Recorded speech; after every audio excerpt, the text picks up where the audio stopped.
The readings today they face us with a very simple yet profound question that all of us at some point in our lives have asked ourselves.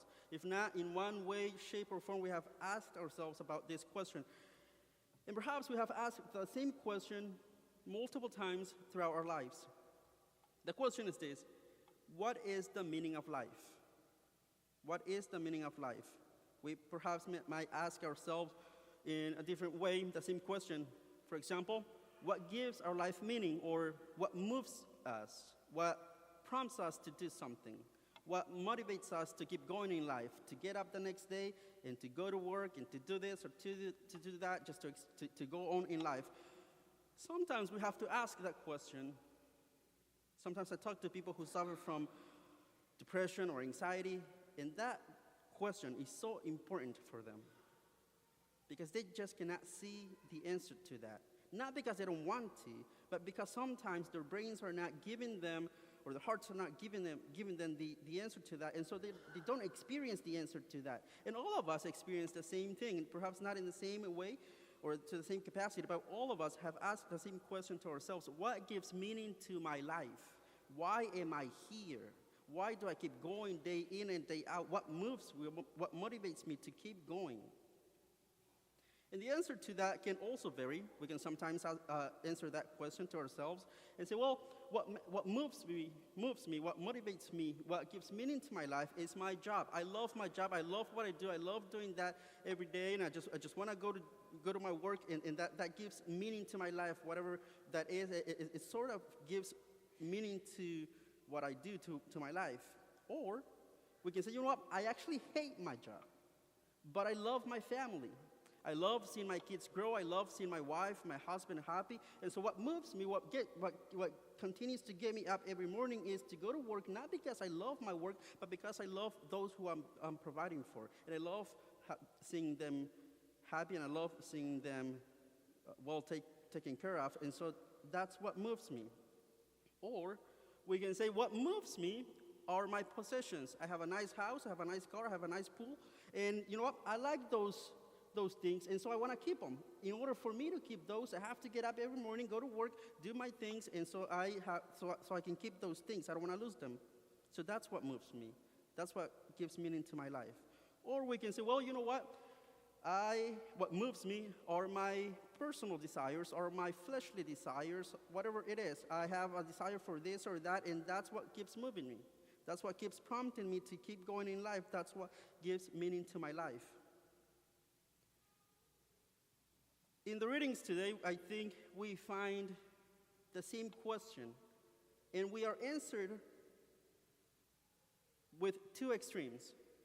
In the first reading, we hear Kohelet say, vanity of vanities, all is vanities. In a sense, Kohelet, this person, right, who is writing, who finds himself in despair, finds no meaning in what he does. Whatever he's doing, whatever he's going through, he's just despaired. He sees no meaning in his life. He just sees and does and acts and says, well, there is no meaning. I find no joy in this. I find no happiness in this. I'm just here. But whatever I do, whatever I say, I just find no meaning. And then there's a movement in the readings that we experience, and perhaps we as human people, we experience that throughout our lives. We find ourselves sometimes being in despair, but at other times, we find ourselves as St. Paul, who bravely and courageously professes his faith, and who bravely and courageously says and proclaims the meaning of life. He says, I have found the true meaning of life, and that is a relationship with God the Father through his Son, our Lord Jesus Christ. And so that compels him to preach and to say and to write to us, if you were raised with Christ, seek what is above, where Christ is seated at the right hand of God, namely heaven.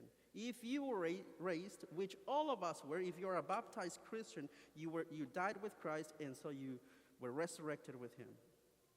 And because of that, that is our hope. And because of that, we can also say, well,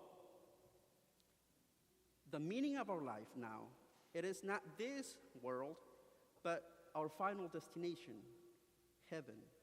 And so what moves us, what gives meaning to our life, what motivates us, it is that we are walking toward that destination, that we're walking to God, that we are expecting and hoping that one day we will be where Jesus Christ is, namely at the right hand of the Father, to be with him, to experience complete happiness and joy.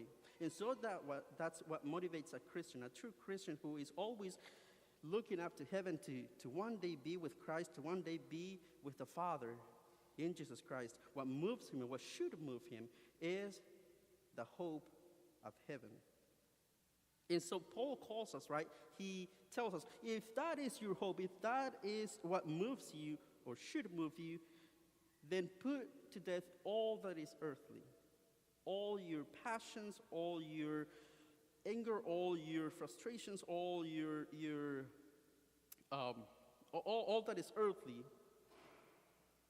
Put that to death so that you may allow yourself to see clearly to the vision that you have received, namely heaven. And in the gospel, our Lord Jesus Christ offers us a story, right, that points to that. And he gives us a clear example. He tells us about this young man who comes to him, and then he presents the story of the rich fool. In the Bible, whenever we think about a fool, we often think about someone who says stupid things or someone who acts a little silly. We think of them as a fool, right? But in the Bible, a fool is a person who disregards God, a person who lives day in and day out without thinking about God, without thinking that he or she belongs to God and that God has authority and power over them. A wise person in the Bible is he or she who is constantly under the power and protection and the authority of God. And a fool, on the other hand, is he who disregards that, who lives by his own passions, who lives by his own desires, not by God's will. And so God, right, when Jesus, when he is presenting this story, he calls this man, the man, right, comes to him, and he calls this man, you fool. Why? Not because you have built larger farms, not because you are storing things up, but because you have placed your hope and faith in those things. Building larger barns, having a good harvest, that's a gift. You should do that. But once you have turned and placed your faith and hope into those things, into your possessions, then you have become a fool. Because you can do that as long as you do not forget that you are God's, that God has power and authority over you. And we as human beings, we sometimes don't want to do that. We as human beings, we love to be autonomous. We want to think freely. We want to make our own decisions when we want to make them without having someone guiding us. And yet God says, no, you are my creation. You are my creature. You belong to me. I can do with you whatever I want. And sometimes we hesitate to that. But that is true, my dear brothers and sisters. He is our God. He is the one who created us, and so he has power over us. Our life belongs to him, and all that we have belongs to him. And so that's why he turns to this man, right, in his story, and he says, you fool. You have been blessed with all these things, and yet you abandon your God in that. And you have placed your faith and your hope into your own design and into your own possessions. Today, the readings, my dear brothers, move us from despair, not finding hope, not finding meaning in our lives, to the true meaning of life. As Paul tells us, the true meaning of life resides in always being in constant relationship with God the Father through Jesus Christ, who has raised us. And so, my dear brothers and sisters, with that in mind, let us think about the next time we are making decisions.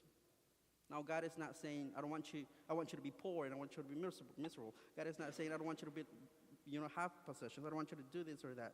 Your job, your family, your possessions, some desires are good, right? And those are blessings. We should give thanks to God, but we should not change our minds, our hearts from the blessing, from who blesses us to the blessing. We should always have our sight to heaven. That is our goal. So, my dear brothers and sisters, next time we take decisions, we make decisions, let us always ask ourselves, is this next step in my life getting me closer and closer to God? Or is this decision that I'm about to make will detach me from him? Will this next decision get me closer to God, or will it detach me from Him?